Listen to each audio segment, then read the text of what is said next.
So over the past few months, I've been following Ford and all the social media releases that have been coming out on the new Bronco. So it's really cool that Ford's gonna bring back the Bronco finally. During the test mule phase that I've been watching, they had the Ford Ranger body on a Ranger chassis, but they kind of shortened it down. So I'd say the final product's gonna be something similar to, say, a Ford Everest, where it's going to have a coil rear end and an IFS up the front. That's what I'm thinking most likely is going to go on with the Bronco. I think that its main target is the Wrangler. I think that's what they're targeting to take some of that market from Jeep. We had a Jeep Wrangler before we bought the Raptor, and they're a nice vehicle to look at. You can spend a lot of money on a Jeep to build it up to be a good vehicle, but just for doing things just like a moderate suspension lift and stuff like that, if you're going to go off-road all the time and not spend the money on the vehicle underneath it, it's gonna fail you. We had a number of parts on that Wrangler that failed all the time from living where we do, and I was constantly under there welding things back together.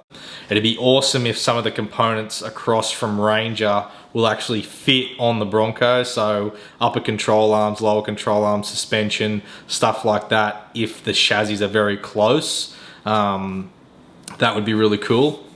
So what I've quickly found online is that it's predicted that the Ford Bronco is going to be unveiled at the 2020 Detroit Auto Show, which has moved from the North American winter into January to summer in June.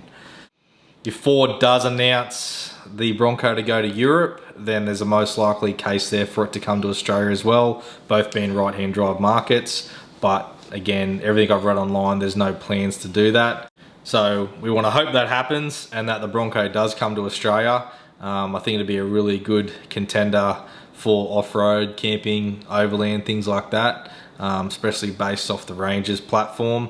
Again, I'm pretty sure it was designed and engineered here in Australia from what I've read online, as most of like the Ford Ranger, the Ford Everest, and a lot of Ford's off-road vehicles have been, including the Raptor as well.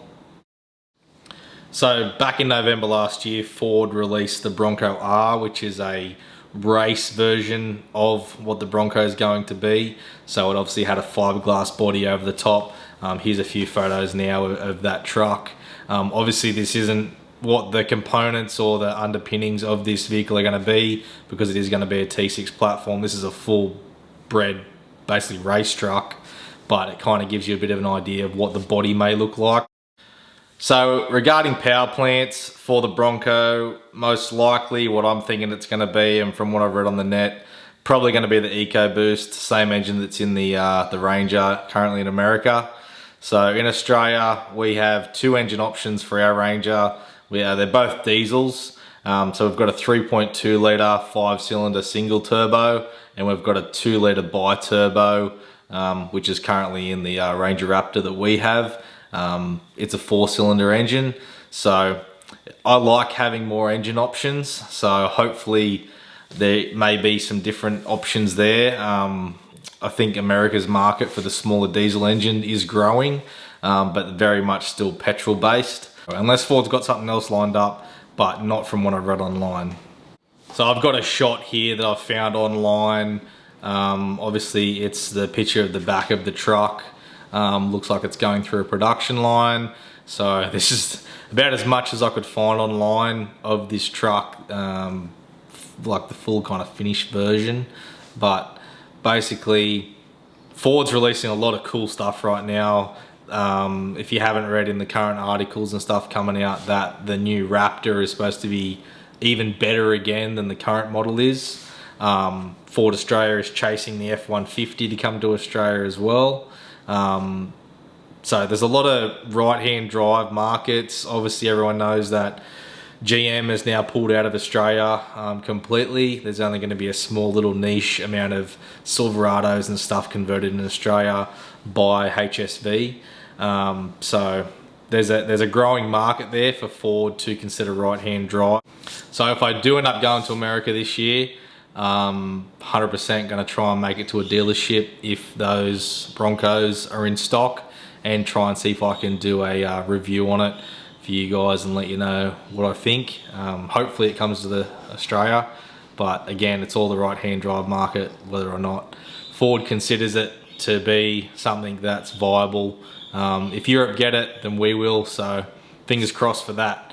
So stay tuned to the channel, guys. Next week we are going to be getting the F250 out and we're going to go camping. I'm going to show you the whole camp setup. So truck is about 90% complete. Got a few things left to go. We've got a long range fuel tank. Also got to fit some, I've just got some new airbags from Boss. So they're got to go in the back, and we're going to be going and visiting ARB and seeing if those guys, we can get how much more of a bigger long range tank we can get in there. We're going with the Long Ranger tank. So yeah, stay tuned to the channel. Plenty more coming. I'll catch you in the next one. See you guys.